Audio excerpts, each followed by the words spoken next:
你好，我是小云，欢迎你来到这个小角落。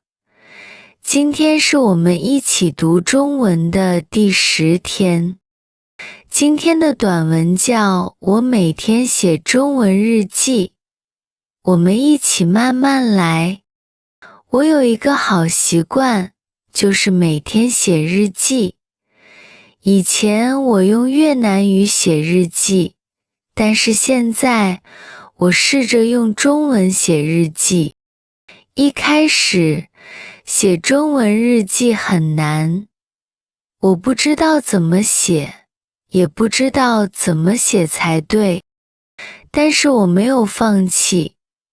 我每天写一点，从简单的句子开始，慢慢的，我可以写更多了。写中文日记帮助我学到了很多新词，也帮助我更好地理解中文。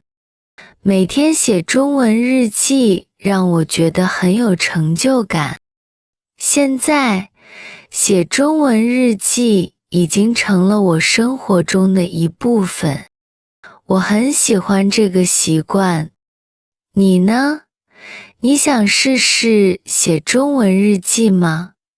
你可以在评论区写一句：我每天写中文日记。我们明天见。